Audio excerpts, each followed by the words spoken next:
My name is Pamela T. Williams, and I was the same age I am today when the man I loved looked at me only an hour before a birthday party and casually asked me to pretend we were nothing more than friends. The espresso machine hissed softly inside our apartment. I poured 2 cups of coffee into matching ceramic mugs my sister had given us for our anniversary, his and hers. Back then, the joke had seemed adorable. Now, the words felt strangely ironic. I carried 1 mug toward the bedroom. Ethan stood in front of the full-length mirror, changing jackets for what had the black. He muttered to his own reflection. It looks effortless. I handed him the coffee. You know Liam's birthday is just burgers and music in his backyard. I don't think anyone's judging fashion tonight. He smiled faintly. It's not really about the party. Something in his voice made me pause. What do you mean? He fastened another button before answering. I saw Chloe's story this morning. The name settled heavily inside the room. Chloe, his ex-girlfriend, the woman he'd described for years as exciting, passionate, impossible, and completely in his past. She's coming tonight. He finally turned toward me. So, I need one favor. I waited. He spoke so casually, it almost sounded routine. Let's just act like we're friends tonight. For a moment, I honestly wondered whether I'd misunderstood him. Friends? He nodded. It'll be easier. Easier for who? He sighed impatiently. I don't want unnecessary drama. If she sees us acting all... He gestured vaguely between us. It'll make things awkward. The apartment became impossibly quiet. 3 years together. Vacations. Family holidays. Future plans. Conversations about buying a house. Reduced to pretending. I don't understand, I said quietly. You don't have to, he answered. Just don't be clingy tonight. That word, clingy. It wasn't simply insulting. It was strategic. If I objected, I'd become exactly what he accused me of being. I studied his face. For the first time, I saw someone calculating. Not nervous. Calculating. He wasn't protecting me. He was protecting an image. A strange calm settled over me.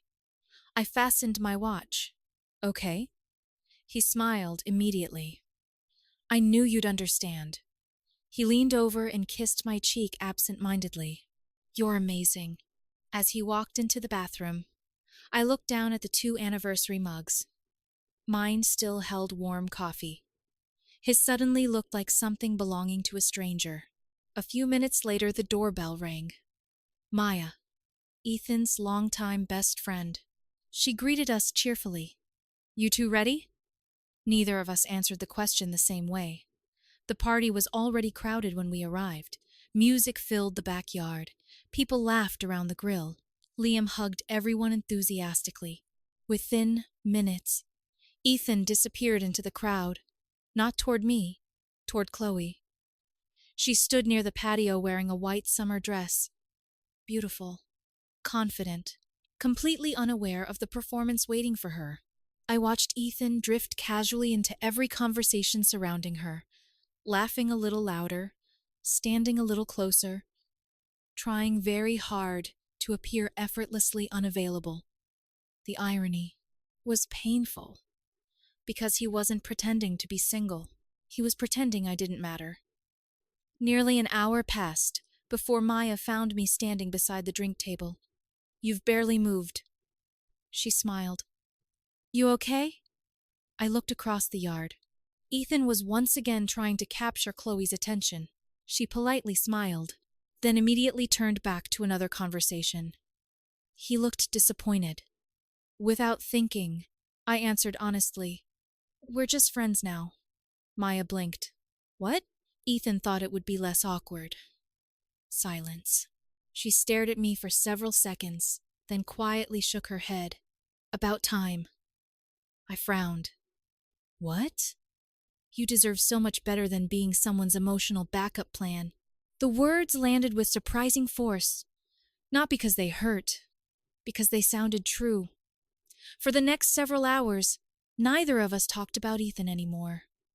We talked about work, travel, books, music, everything except the relationship quietly ending across the yard.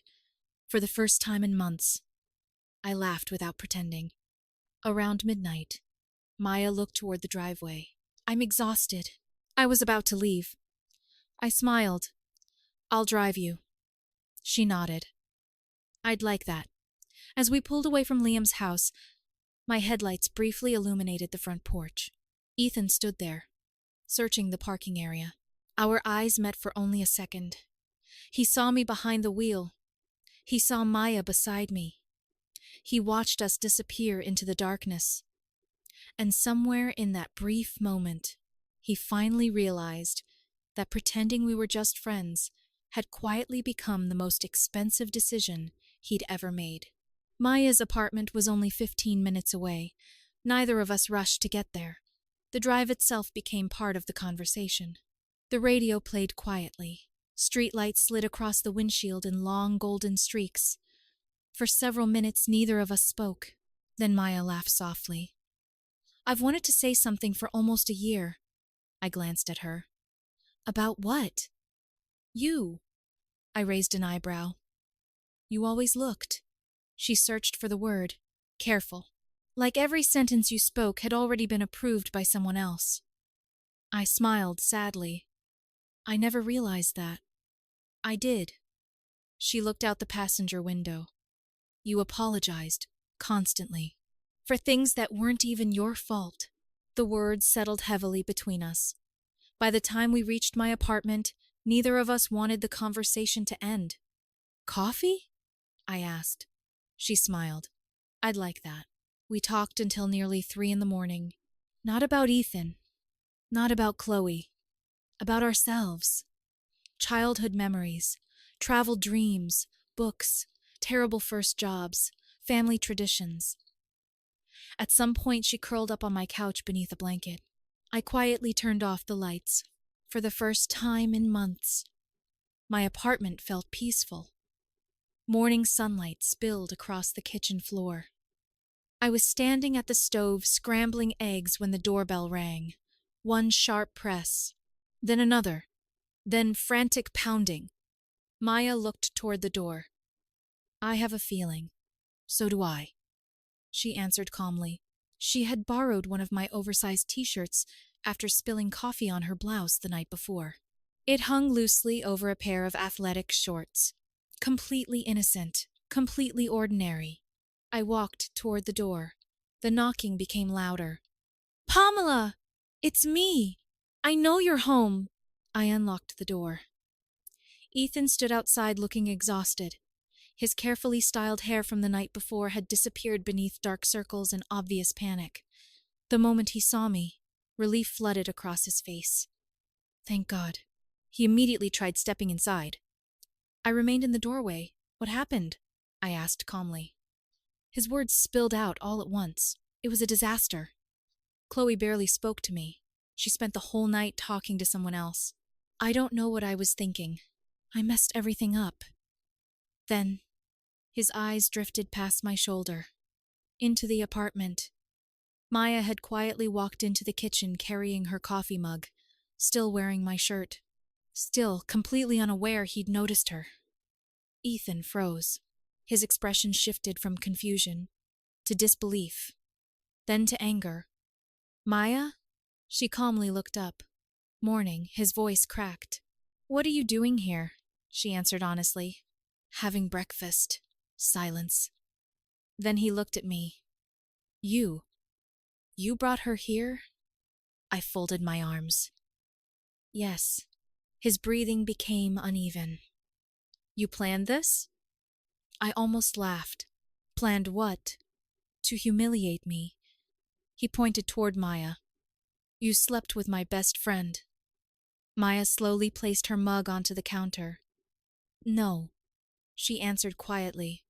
But even if I had, you told Pamela to act like you were just friends. His mouth opened, closed, opened again. That's different, is it? She asked. You wanted her invisible. You just didn't expect someone else to notice her. His face flushed. He turned back toward me. I made a mistake. I know it was stupid. I know. I wasn't thinking. I know. Every answer came calmly, without emotion, without accusation. He stared at me. Aren't you even angry? I was. What happened? I stopped making your choices my responsibility. For several long seconds, nobody spoke. Finally, he whispered, "Can we fix this?" I looked directly into his eyes. You asked me to pretend we were just friends. I did exactly that. But I didn't mean. You meant exactly what you said. He lowered his head. I never thought. I know. You never thought I'd believe you. He looked back toward Maya, then quietly asked, So, you two are together now? Maya smiled gently. That's none of your business. The answer hit him harder than shouting ever could. He rubbed both hands across his face. I've ruined everything. I nodded slowly. Yes, I have. You don't understand. I understand perfectly. No. He took another step forward. I mean, I finally realized I chose the wrong person. I shook my head. No. You chose exactly who you wanted. You just expected me to still be waiting if it didn't work out. Silence. The hallway suddenly felt impossibly small. Finally, he whispered, I'm sorry. I believed him. But belief wasn't the same thing as forgiveness. It doesn't matter anymore. I answered softly. Then I gently closed the door. The lock clicked. Neither Maya nor I spoke for nearly a minute. Finally, she looked toward me. You okay? I smiled. For the first time. Honestly? I think I finally am. Outside. The knocking never returned. Inside, breakfast continued getting cold. And somehow, that ordinary quiet morning felt more like home than the previous 3 years ever had. After Ethan left, the apartment became quiet again. Not the uncomfortable silence I'd lived with for months. A peaceful one. Maya stood beside the kitchen island watching the closed front door. I think that chapter is officially over, she said softly. I nodded. I hope so, she smiled. I don't. I looked at her. I hope this is the beginning of something better instead. That sentence stayed with me long after she'd gone home. The following weeks passed differently than any period of my adult life. For once, nobody expected me to manage someone else's emotions. Work became exciting again. I accepted a leadership position I'd postponed because Ethan always complained about the extra travel. You'll be gone all the time, he used to say. Now, I booked my first business trip without asking anyone's permission. It felt strangely liberating. Maya and I became close naturally, not because either of us planned it, because conversation never felt like work. Coffee became lunches. Lunches became weekend hikes. Weekend hikes became long evenings discussing everything from terrible reality television to childhood dreams we'd forgotten. One Saturday, we spent 4 hours wandering through an old bookstore downtown. She disappeared into the history section. I got lost among travel memoirs. When we finally met again, she held up a novel and laughed. I've been looking for this for 3 years. I smiled. So have I. Life suddenly felt simple. Months passed. Then the messages started again. Not directly from Ethan. From everyone else. His sister emailed first. He isn't doing well. He knows he made a terrible mistake. Please don't hate him forever. I read it once, then archived it. Next came one of his cousins. He's changed. He's seeing a therapist. He's trying to become a better person. I wished him well silently. Nothing more. One evening, Ryan called. You hear about Ethan? No. Apparently, Chloe wasn't the only disappointment. What happened? He quit his job chasing some startup with a friend. It collapsed. He moved back into his parents' place. I stirred my tea thoughtfully. I hope he lands on his feet. Ryan laughed. You really mean that? I do. I don't need his life to fall apart for mine to feel successful. Several weeks later, Maya and I attended an outdoor concert together. Halfway through the evening, she looked over at me. Can I ask something? Always. Were you always this calm? I laughed. Not even close. You seem... She searched for the word. Lighter. I finally stopped trying to earn love.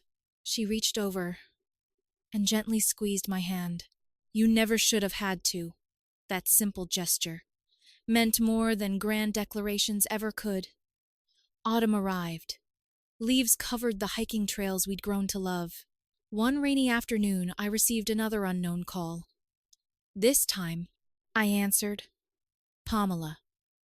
Ethan's voice. Quiet. Careful. I'll only take a minute. I leaned against my office window. Go ahead. I've spent months trying to understand why losing you hurts more than Chloe ever did. I remained silent. I finally realized something. What? I wasn't chasing Chloe. I was chasing the version of myself who thought excitement mattered more than peace, for the first time. His words sounded completely honest. I'm glad you figured that out. I wish I'd figured it out before destroying everything. So do I. A long silence followed. I still think about you every day, he admitted. I know. I don't expect another chance. Good. He laughed softly. I figured you'd say that. I just wanted you to know. I'm genuinely sorry. I believe you. You do? Yes. But believing you, it doesn't change anything. He quietly exhaled. I understand. I hope you really do. When the call ended, I didn't feel relief. I didn't feel sadness. I simply returned to work. Because my day, my future, and my happiness no longer revolved around Ethan's regrets. That evening, Maya came over carrying takeout. She immediately noticed my expression. He called? I nodded. How'd it go? He apologized. And? I accepted the apology, but not the relationship. She smiled warmly. I think that's healthy. I think so too. For the first time, looking toward the future no longer required forgetting the past. It simply required refusing to live there, and somewhere, without either of us realizing it. Our friendship had quietly become the healthiest relationship either of us had ever experienced. Winter arrived quietly. Snow dusted the sidewalks outside my apartment. The holidays felt different this year. Not because everything was perfect, because everything was honest. Maya and I spent Christmas Eve volunteering at a neighborhood food drive before joining my parents for dinner. There were no performances, no pretending, no wondering whether I was enough for someone. For the first time in years, I simply existed. And that felt extraordinary.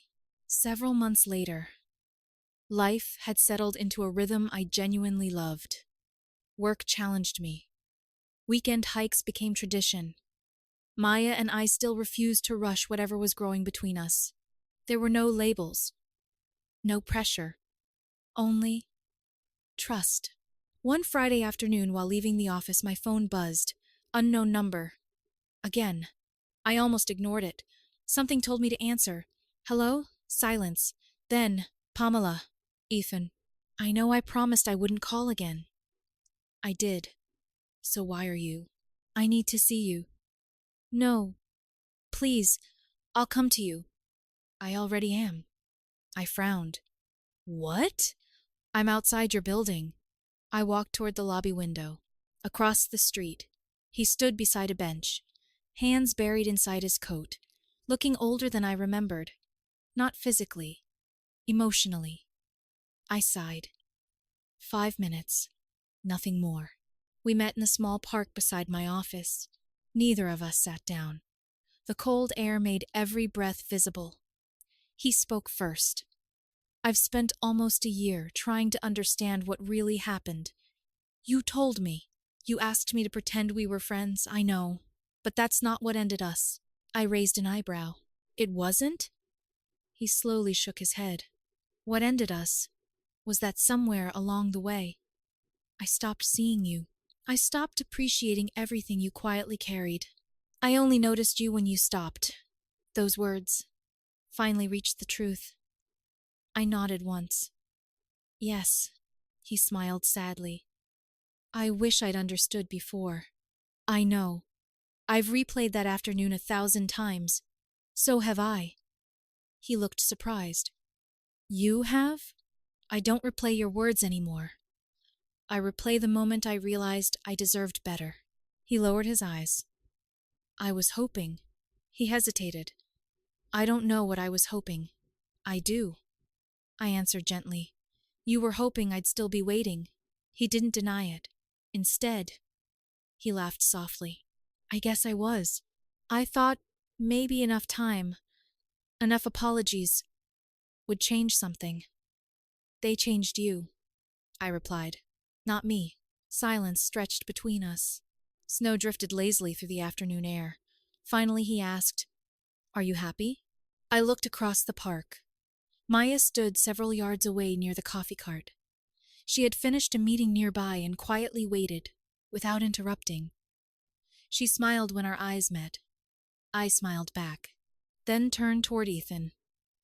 Yes, I really am. He followed my gaze. When he saw Maya, something inside him seemed to settle. Not because it hurt, because he finally understood. There was no competition left, no unfinished story. Only two people, living completely different lives. I never thanked you, he said unexpectedly. For what? For showing me that respect isn't automatic. I had to lose someone extraordinary before I understood how ordinary I'd become. I considered his words carefully, then answered honestly. You didn't lose me. You let me go. There's a difference. He nodded. There is. For another moment, neither of us spoke. Then he smiled. A small, tired, but genuine smile. I hope whoever gets your heart next earns it. I glanced once more toward Maya. I think someone already is. He looked at her again, then quietly extended his hand. No romance, no desperation, just acceptance. I shook it. Take care of yourself, Ethan. You too, Pamela. He turned and walked away. This time, neither of us looked back. Maya slowly walked over, carrying 2 cups of coffee. Everything okay? She asked. I accepted 1 cup. Better than okay. We began walking toward the parking lot together. The silence between us felt comfortable, warm, certain. Months later, friends occasionally asked whether I regretted ending things with Ethan. I always gave the same answer. I didn't end it. He did. I simply respected the decision he asked me to make. Looking back now, I don't remember the humiliation at Liam's party first. I remember the moment I answered, okay, because that single word wasn't surrender. It was freedom. My name is Pamela T. Williams. The man I loved once asked me to pretend we were only friends so he could impress the woman who left him. He thought he was protecting his future. Instead, he handed me mine. And the best part? I never had to pretend again.